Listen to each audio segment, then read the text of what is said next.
തിരുവനന്തപുരത്ത് NDA അധികാരം പിടിക്കും. മാറാത്തത് ഇനി മാറുമെന്ന് കുമ്മനം രാജശേഖരൻ.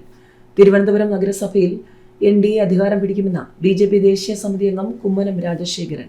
തലസ്ഥാന നഗരിയിലെ വോട്ടർമാർ NDAയ്ക്കൊപ്പം നിൽക്കുമെന്നും ഈ തെരഞ്ഞെടുപ്പ് കേരള രാഷ്ട്രീയത്തിൽ വഴിത്തിരിവാകുമെന്നും കുമ്മനം രാജശേഖരൻ പറഞ്ഞു. അഴിമതിയിലും സ്വർണ്ണക്കടത്ത് ഉൾപ്പെടെയുള്ള വിവാദങ്ങളിലും മുങ്ങിയ LDFനോടും UDFനോടുമുള്ള ജനങ്ങളുടെ വിശ്വാസം നഷ്ടപ്പെട്ടു.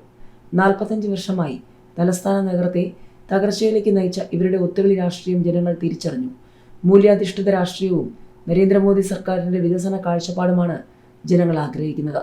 മാറാത്തത് ഇനി മാറുമെന്ന വിശ്വാസത്തോടെ തിരുവനന്തപുരത്തെ ജനങ്ങൾ NDAയ്ക്കൊപ്പം നിൽക്കുമെന്നും കുമ്മനം രാജശേഖരൻ പറഞ്ഞു. തദ്ദേശ തെരഞ്ഞെടുപ്പിൽ ആദ്യഘട്ടത്തിൽ മികച്ച പോളിംഗ്, രണ്ടാം ഘട്ട ജില്ലകളിൽ കലാശക്കൊട്ട്. തദ്ദേശ തെരഞ്ഞെടുപ്പിന്റെ ആദ്യഘട്ടത്തിൽ 7 ജില്ലകളിൽ നടന്ന വോട്ടെടുപ്പിൽ മികച്ച പോളിംഗ്. തെരഞ്ഞെടുപ്പ് കമ്മീഷന്റെ കണക്കനുസരിച്ച് 70.9% പോളിംഗാണ് ആദ്യഘട്ടത്തിൽ രേഖപ്പെടുത്തിയത്. ജനാധിപത്യത്തിന്റെ വലിയ ഉത്സവത്തിൽ അണിചേരാൻ വലിയ തിരക്ക് തന്നെയായിരുന്നു.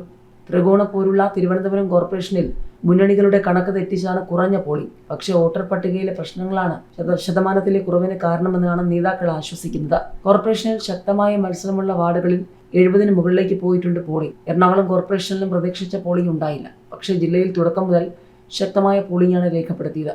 ആലപ്പുഴയിൽ രാവിലെ മുതൽ പോളിംഗ് മേലോട്ടായിരുന്നു. ഇടുക്കിയിലും പത്തനംതിട്ടയിലും കോട്ടയത്തും രാവിലെ മുതൽ തന്നെ തിരക്കായിരുന്നു. ചരിത്ര മുന്നേറ്റം ഉണ്ടാകുമെന്നും മുഖ്യമന്ത്രി പിണറായി വിജയൻ പ്രതികരിച്ചു. അതേസമയം ഭരണമാറ്റത്തിന്റെ തുടക്കമായിരിക്കുമെന്നാണ് കോൺഗ്രസ് നേതൃത്വത്തിന്റെ പ്രതികരണം. കേരളം മാറി ചിന്തിക്കുമെന്ന് BJP നേതൃത്വവും അഭിപ്രായപ്പെട്ടു. രണ്ടാം ഘട്ട വോട്ടെടുപ്പിനൊരുങ്ങുന്ന 7 ജില്ലകളിൽ പരസ്യ പ്രചാരണം അവസാനിച്ചു. തൃശൂർ മുതൽ കാസർഗോഡ് വരെയുള്ള ജില്ലകളിൽ 11-നാണ് ജനവിധി.